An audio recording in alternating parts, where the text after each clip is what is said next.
வேட்டுவ கவுண்டர்களுடைய சேமை இது. வேட்டுவன் உயிரையும் கொடுப்பேன், உயிரை எடுப்பேன். இந்த கோயில் வந்து வேட்டுவ கவுண்டர்கள் தான்.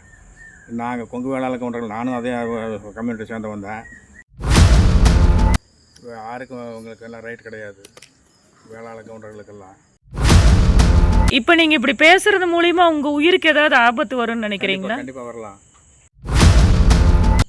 வெள்ளாள கவுண்டர் ஏதாவது என்ன பண்ணான்னாக்க நாளைக்கு நான் ஒரு வார்த்தை சொன்னேன்னா போதும், வேட்டுவ கவுண்டர்கள் எனக்கு ஆதரவுக்கு வந்துடுவாங்க. அது உண்மை, கேரண்டி.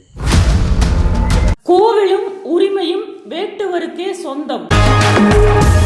கொங்கு வெள்ளாள கவுண்டரே கூறும் பல திடுக்கிடும் உண்மைகள்.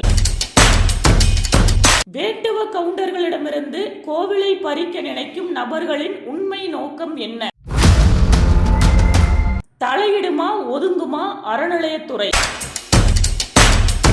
சிவகிரி பொன்காளியம்மன் கோவிலில் நடந்து வரும் கொங்கு வெள்ளாள கவுண்டர்கள் மற்றும் வேட்டுவ கவுண்டர்களுக்கு இடையேயான உரிமை போராட்டத்தை குறித்த செய்தி மக்களுக்கு நமது சேனலில் தெரிவித்திருந்தோம்.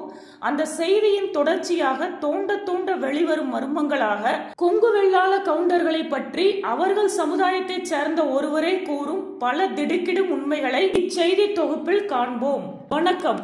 ஈரோடு மாவட்டம் சிவகிரி வேட்டுவ கவுண்டர்களின் குலதெய்வமான பொன்காளியம்மன் கோவிலை கொங்கு வெள்ளாள கவுண்டர்கள் ஆக்கிரமிப்பு செய்ததாக பொன்காளியம்மன் டிரஸ்ட் சார்பாக மாவட்ட ஆட்சியரிடமும் அறநிலையத்துறையிடமும் புகார் மனு அளிக்கப்பட்டது. தொடர்ந்து வேட்டுவ கவுண்டர்கள் அந்த கோவிலில் உள்ள தங்களுக்கான பாரம்பரிய உரிமையும் சம்பிரதாயங்களையும் விட்டுக் கொடுக்க முடியாது என போராடி வருகின்றனர். அறநிலையத்துறை அதிகாரிகளிடமும் அமைச்சரிடமும் நேரில் சந்தித்து மனுவும் கொடுத்துள்ளனர்.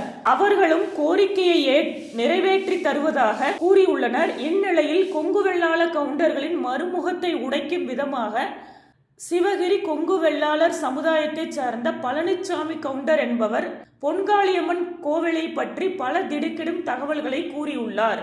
பொன்காளியம்மன் கோவிலை பற்றியும் அந்த கோவிலில் டிரஸ்ட் என்ற பெயரில் பல அராஜகங்களை செய்து வரும் கதிர்வேல் ஆறுமுகத்தை பற்றியும் பல திடுக்கிடும் தகவல்களை கூறியுள்ளார். அதில் பொன்காளியம்மன் கோவில் டிரஸ்டில் ஒருவராக இருப்பவர் கதிர்வேல் ஆறுமுகம் என்பவர். அவர் கோவில் சொத்துக்களையும் நிலங்களையும் அபகரிக்கும் முயற்சியின் ஒரு பங்காகத்தான் வேட்டுவ கவுண்டர்களை கோவிலுக்குள் விடாமல் தடுத்து வருகின்றனர். மேலும் கோவில் நிலத்தில் மண்டபமும் அலுவலகமும் கட்டியுள்ளார். தொடர்ந்து கோவில் நிலங்களை டிரஸ்ட் என்ற பெயரில் கூட்டு சேர்ந்து கொள்ளையடிக்கும் முயற்சியிலும் ஈடுபட்டு வருகின்றார். இவர் கடந்த காலத்தில் பல சட்டவிரோதமான செயல்களில் ஈடுபட்டுள்ளார் என்றும் மேலும் தங்கள் குடும்பத்தில் ஒருவரையே கொலையும் செய்திருக்கிறார், எதற்கும் துணிந்தவர் என்றும் கூறினார்.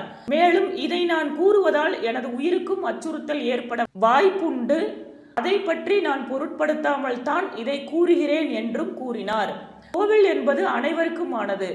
அதில் சாதி சண்டையை தூண்டிவிட்டு மக்களிடம் கலவரத்தை ஏற்படுத்தி கோவிலின் புனிதத்தையும் மக்களின் ஒற்றுமையையும் குலைத்து வருகின்றனர். இதை சம்பந்தப்பட்ட துறை சார்ந்த அதிகாரிகளும் தமிழக அரசும் உடனடியாக தலையிட்டு குற்றவாளிகளுக்கு கடுமையான தண்டனை வழங்கினால்தான் எதிர்காலத்தில் இது போன்ற நபர்கள் உருவாக மாட்டார்கள் என்று அப்பகுதியைச் சேர்ந்த சமூக ஆர்வலர்கள் கூறுகின்றனர்.